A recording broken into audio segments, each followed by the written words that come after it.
average new car buyer now signs up to hand over close to $10,000 in interest alone.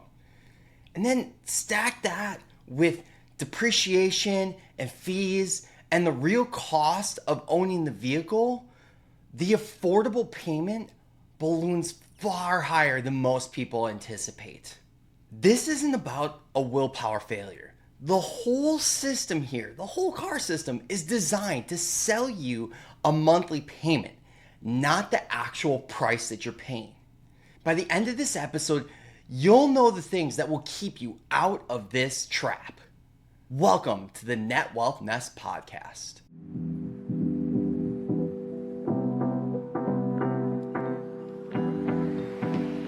For the average household, and definitely for the paycheck to paycheck household, the car payment is often the second largest expense after housing. And so, quite honestly, it's the second biggest lever you have to put yourself in the right financial position. The key here is to understand how the dealership is looking at you and focusing you to get into a vehicle. It's about the monthly payment. And that's why most often when you go to a dealership, they're going to ask you, what are you looking to pay monthly? That is an intentional trap that they are trying to put you in because they have all sorts of levers that they can pull to get to that monthly payment, even if it's not in your best financial interest. The wealthy, they ask a completely different question. What does this cost me in total walking out the door? And what is it going to cost me long term as I continue to maintain this vehicle and keep it for the foreseeable future? The average new car payment, it hit a record this year, around $770 a month in 2026, with the average new loan near almost $44,000. Loan terms themselves have been stretched out as far as they can, past 70, past 80 months on average, and nearly 1 in 4 new car buyers now sign up for 84 months or longer on their loan repayment plan. One quick way to easily see this, as you're shopping and you see those monthly payments online or whatever you're looking at, take that number and multiply that number by the months that you will have to pay, and you'll actually see the real total cost of that vehicle. Most people never look at that number, even when they're signing the documents to buy that car. So a couple of things that you can do to get the best deal. First of all, don't negotiate the monthly payment. Rookie mistake. Negotiate the total price. The monthly payment can be stretched out, different levers pulled, different interest rates, different types of financing. Those can cost you thousands of dollars more versus just negotiating the price of the vehicle itself. That long-term trap, pairing a higher interest rate loan, let's say 7% right now with an 84-month payment plan and a small down payment, that's how people end up upside down or owing more than what the car is actually worth. Wealthy people, they don't do that. Quick pause for a second. If anything I've shared so far has hit a nerve, if you're carrying debt you can't seem to shake, or if you haven't started investing yet, or you're just not sure where you actually stand financially, I built something specifically for that. It's called the Financial Pulse Check. It's 2 minutes, 7 questions, and it'll tell you exactly which money habit is costing you the most right now and what to do about it first. It's free. It's at netwealthnest.com/pulse. Or you could just head over to our website, netwealthnest.com, and you'll see the floating bubble. And I'll drop the link in the show notes for you too.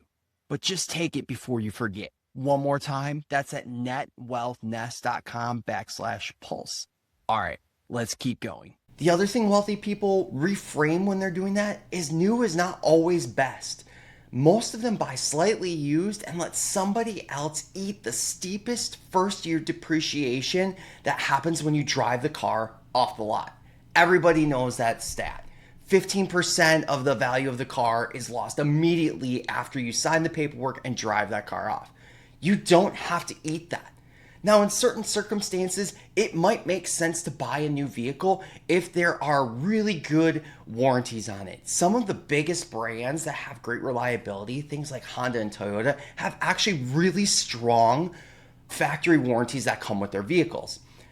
The other thing you could look at if you don't want to pay that price for a new vehicle, looking at used, there's something called the certified used vehicle. And that means that the dealership has actually gone through Toyotas or Hondas or whatever. It could be any manufacturer. Everyone offers this, Chevy, Ford, everybody else as well. But they've basically gone through and checked the car top to bottom, and that car is being certified by the manufacturer as well as the dealership that it is ready to roll and a like new vehicle but with mileage on it. The cool part about certified pre-owned vehicles is that they usually will allow you to branch the existing manufacturer warranty to the second owner. And that's not always the case when you buy a used vehicle. So that is one option. The other thing that I always recommend is if you have a trusted mechanic that you're already using for your current vehicle, there should be no reason why you can't take a test drive, or some will allow you to borrow the vehicle overnight, and you could take it for usually under $100 to your local shop that you know and trust and have them look over the vehicle and give you an honest assessment of the quality and the shape that that vehicle's in and any problems that might be coming up on it. While the worst case scenario is you lose out on, let's say, $100 because they find something you're like, I'm not going to buy that vehicle. The best case scenario is you could have saved yourself thousands of dollars, or you're just reassuring yourself that that vehicle is in good condition and is something that makes sense for you to purchase, assuming it fits your plan and your budget. I would typically do that if it's not a certified and it's just a used vehicle. The certified, basically they've already done that and they have documentation showing they did that. A regular used vehicle that just has maybe the dealership 3-month, or sometimes they do a 6 or 12-month warranty, that's where I would go and take it to a trusted mechanic that you have already been working with. The other thing that wealthy people do is they tend to drive cars for a long time, and they tend to try to keep them long past whenever they have finished paying off the loan. And that is not the average person. The average person replaces their vehicle every 3 to 5 years, meaning that they are just recycling the interest and are not giving themselves enough time to actually build back some equity in the car so that it's worth something when they go to trade it in. Most individuals, when they trade in their vehicle, it is worth whatever they have left on the loan, and that is it. And oftentimes it might even still be upside down, and where you actually end up rolling some of your old loan into the new loan, which is the worst situation you can be in. That's a pitfall that you can absolutely predict against and work to find a vehicle that won't put you in that situation. Used car payments, right now, they're averaging somewhere between $200 and $350 less a month than new vehicles. That is an incredible amount of money. This is where thinking like a wealth builder is so incredibly important. Often a sensible used vehicle, that $200 to $350, maybe $400 a month directed somewhere else in your budget is so powerful and adds up to so much money. Over the course of the year, that's $2,400 that you won't be paying to a car payment, and you can use to either build an emergency budget or continue to invest, or maybe you have other long-term goals that you can put that money towards instead of eating into that vehicle itself. That is real wealth. Let me just talk about a personal example of the last couple of vehicles that I bought myself. When I was in my early 20s, I ended up in a car accident on a used vehicle I bought, and it basically was totaled out. Luckily, I was fine. The only thing that ended up really hurting was the vehicle itself. I turned around and bought an SUV brand new with some of that money that was from insurance, and then took out a pretty long loan. It was, I believe at that point, 6 years. And at that time, it was almost a $500 a month monthly payment. This is almost 20 years ago. So you can imagine, like, $500 almost 20 years ago was closer to $700, $800, $900 payment in today's money. Okay. And I had to pay that for a long time. I eventually did pay it off and held on to that vehicle. But the next time I bought, I was much smarter. I was buying a used vehicle that I sat and negotiated on. The one key thing I want you to remember about negotiating as well is be ready to walk away. A lot of times when people need a new vehicle, they go in and they're in a position where maybe they don't have one, or their old vehicle's dead, or just like my example, they were in a car accident and are shopping for a new vehicle. It is okay to walk out of that dealership without a vehicle, and more often than not, it's actually a negotiating tool that will help you get a better deal. The example I use here is there was a moment where I was negotiating for my most recent vehicle, and I had a set dollar amount in mind that I was going to pay. And I wasn't going to pay a penny more than that dollar amount. And so the truck was a little bit more than what that dollar amount was. And then you also got to remember that there's taxes, there's title fees, there's license fees. Some dealerships have a shipping fee if they have had to ship the vehicle in, like all these fees. And I negotiated the final price, basically what they call the out the door price. And that's what I recommend everybody that I work with on a one-on-one coaching basis, they also do.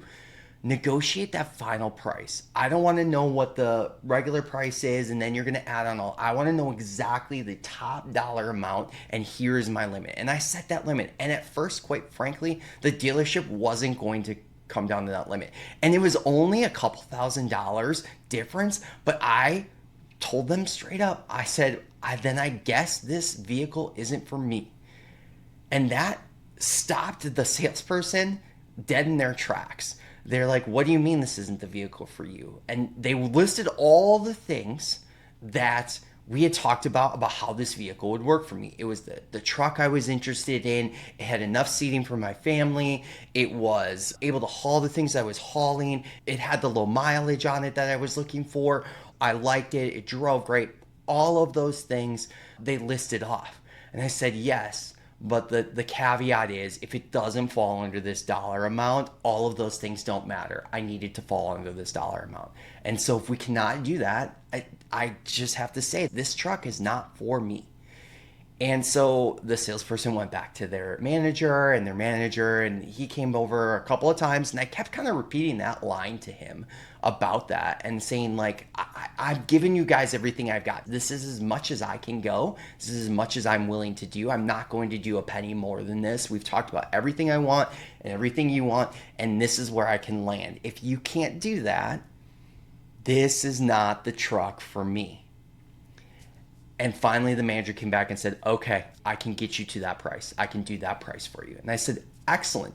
Because you can do that price, I'm not going to pay a penny more than that on anything else. That includes tax and title and license and any dealership fees you have, all the things. I will walk out here with a fully registered vehicle, 100%. You're taking my old vehicle, all these things. I'm getting this specific vehicle. I'm good to do that deal if that is what you're telling me. And he said, yep, that is what I'm telling you. It is all inclusive of everything we've talked about today. This is the absolute final price you would pay. I bought that vehicle. And so that's the negotiating tactic I would tell you to use. Not every time is it going to work, and hence the reason you need to be able to walk away. You need to back up what you're going to say. If you say, I'm only going to do this price, and they come back and they say, we can't do that, if you don't leave, then they've won in that situation. Now, maybe you're willing to pay that, but more often than not, you should just have that dollar amount, and you can start lower than that, walk up to that dollar amount. But once you say, like, this truck is not for me, this is the highest dollar amount I can do, that's it. You should be walking out the door if that is not inside of the budget that you've set aside. Do not get caught in the emotions and the tricks that they like to do of bringing up those emotions about how awesome this vehicle will be and how good you'll feel in it, how good it'll look, and it's new and it's better and it's all these things. Great. That's awesome. And I'm glad that that vehicle can do all that. But if it doesn't fit under my price, this is not the vehicle for me. I mentioned all this and all of the negotiating tactics and working on your budget and ensuring that it's something you can afford and all of those things. All of that is really easy to say, and it's not always easy to do. And so that's where Net Wealth Nest plugs in, and we offer that individualized help and that motivation to get you to do financially stable things and break out of that paycheck to paycheck cycle. So if you haven't looked at our website yet and looked into our one-on-one coaching and you need that help and accountability, head on over netwealthnest.com and look at our coaching options And let's see if we can help you break out of that paycheck to paycheck cycle and grow your net wealth. Okay, so let's recap what we talked about in this episode.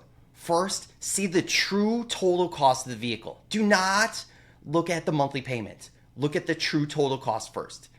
Number 2, negotiate the price and avoid the 84-month trap. Understand what you're buying. Don't let the monthly payment distract you.